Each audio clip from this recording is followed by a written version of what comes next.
Hello, hello. Welcome back to Stories Lived, Stories Told for another mini-sode. I am Abbie, your fellow traveler into the world of CMM. Now, obviously, I am familiar enough and passionate enough about CMM to create this podcast, but I found that in my conversations that I've had in developing this podcast and collaborating with the CMM Institute and learning more about the community that surrounds this theory, I realized that there is still much to learn.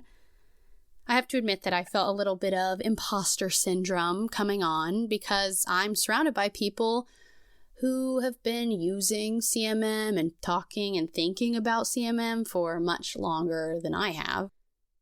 But I recognize that there really is no need for that.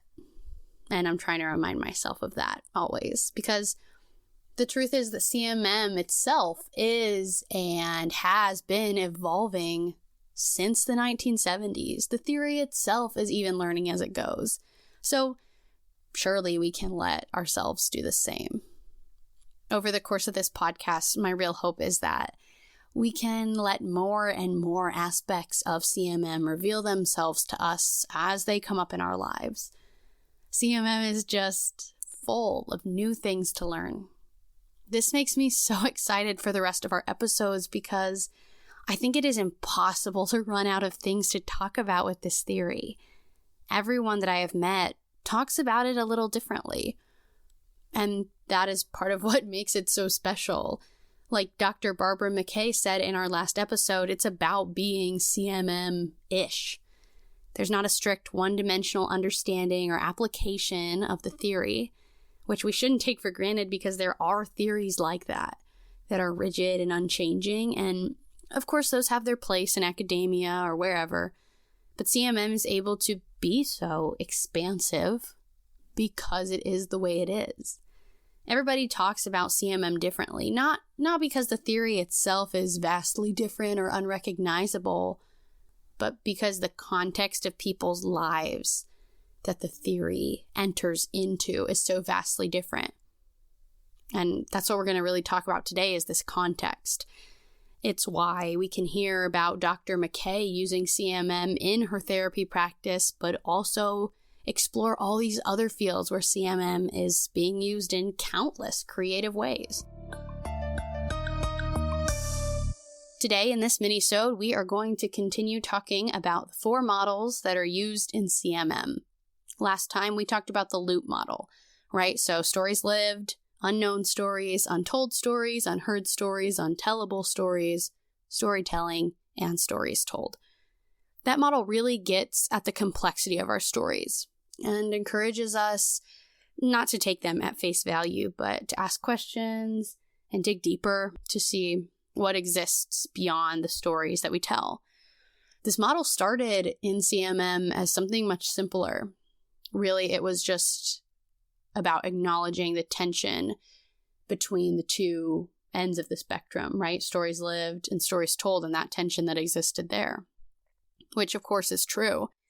But in adding the layers of all those stories that we don't see is what makes it so much richer. Today we're moving on to the Daisy model, though. This model does something similar to the loop model because it's also about establishing some context, putting together all the pieces that make up a single utterance or person or situation. So think about drawing a daisy on a piece of paper. Unless you are some incredible artist, then you probably drew a circle and a bunch of petals around it, right? Well, that's the daisy model. Real simple. In the daisy model, the circle or the center of the daisy is what is seen. For example, if I was going to make a daisy model around myself, then I would put Abbie in the center of the daisy. You can also have a daisy center around an interaction, a conversation, or even a single statement. Whatever the center of the daisy is, all the petals of the daisy then represent these kind of unseen parts. They represent all the factors that influence the center. That could include previous conversations or beliefs or other people that have had influence that might have led up to that center being what it is. So if I, Abbie, am the center of the daisy, then some of the petals might be my family of origin, or the friends that I had growing up, the education I got, the religion I grew up with, the messages that I got about things like my gender or my intelligence, my talents, my goals, things I should value. The list goes on and on. In her book, Compassionate Communicating Because Moments Matter, Kim Pierce explains that the goal of the DAISY model is to better understand the larger system of which the event and participants are a part, and to experience mystery, compassion, and humility about the complexity of our social worlds. So obviously we have the visual of the daisy with all the petals representing the various layers and elements, because that's visually effective and easy enough to draw out. But I want to think about this model a little deeper. I see it like this. Think of a flower, a real flower this time, a daisy. All you see is the head of the flower, the part with the petals, the stem, maybe some leaves, but there's so much that we don't see. All that exists within the stem of the flower, within the leaves, or beneath the surface and the roots, the head of the flower does not exist on its own, right? It's part of a much bigger system working to keep it alive. The sun, the water, the soil, the weeds that crowd it out, the roots that reach way down into the earth, the insects that pollinate it or come to eat the leaves even, all of it is needed to maintain the flower. The same way that we can't take a flower, or any kind of plant for that matter, at face value is the same reason we can't take our interactions with others at face value. If we could, then it wouldn't be so hard for me to keep plants alive, right? There's skill involved there because you have to have a better understanding of all of these inner working systems. That's why some people are good at tending to gardens or taking care of flowers and other plants, because those are the people that recognize the care that the plants require and have put in the time to understand it and know what the plant needs. We should be taking care of our interactions, of our social worlds and the people in them with just as much attention and tenderness as we do in taking care of plants. After all, we are all just living things, right? We need a lot of the same things. When I talked to Dr. Barbara McKay, I asked her to break down the DAISY model in her own words. Here's how she explains it. The DAISY model, used to call it the atomic model.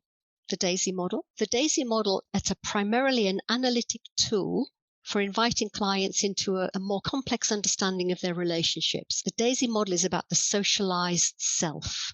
Usually in the center, we've got a speech act. So I might say, women need to stand up. That could be my speech act. And then each of the petals in the DAISY model tries to show an influential voice that puts me in a position where I make that speech act.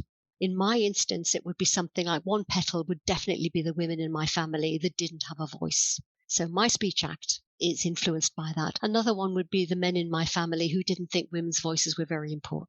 Another one would be the working class community that was built on very traditional lines. Another one would be the fact that I only had female cousins and there were no boys around, so we had to stand up. Another one would be maybe my educational experiences, where I could see, certainly at university, the male tutors privileging male voices.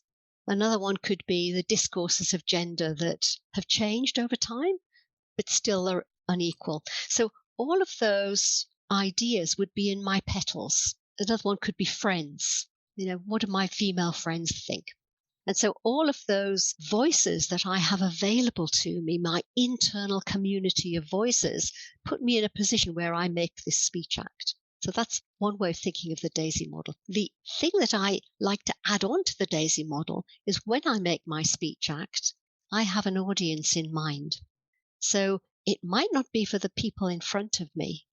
It could be for people who are not there, but I'm standing up for or speaking on their behalf. Mm-hmm. So I'm metaphorically on my soapbox, and I'm shouting for all women who have never had the courage to shout for themselves. I don't know any of them, but I'm doing it. So my audience is all women. Or my audience could be my husband or my son, who I want to make sure are sensitive about gender in their own families.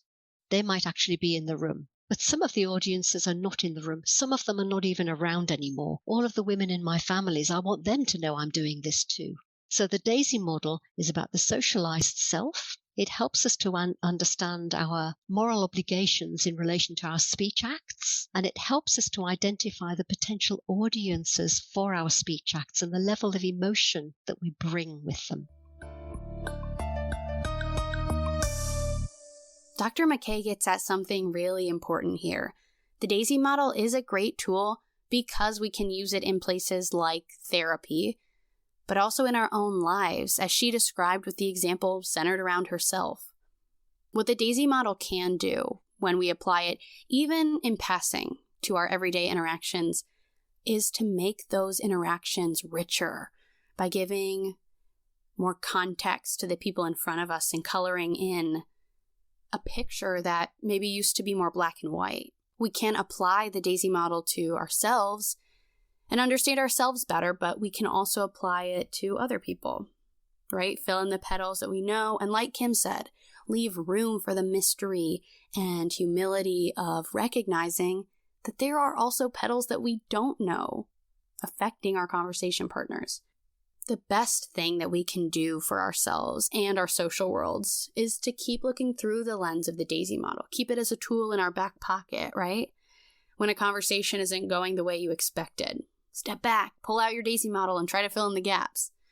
Metaphorically, of course. I mean, unless you really want to carry a DAISY model around with you, which, hey, I won't stop you.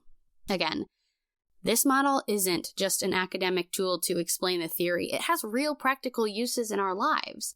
Like we did with the loop model, spend some time this week, sit down, draw out a DAISY model for something in your life. I think it's especially good for looking back on the interactions that didn't go the way we wanted or expected, or interactions that didn't make us feel good, that didn't inspire connection, but rather disconnection. It's those moments where our expectations didn't align with reality, or what we wanted to create didn't align with what we actually created, or there's those discrepancies. We can better understand those discrepancies, those gaps, by using the DAISY model. So look back on your interactions using the DAISY model to see what happened. Fill in the blanks and find more answers in the context. And let me tell you, we love context. Next time, we're going to get into another model used by CMM and hopefully come up with some more tools to add to our already growing CMM tool belt.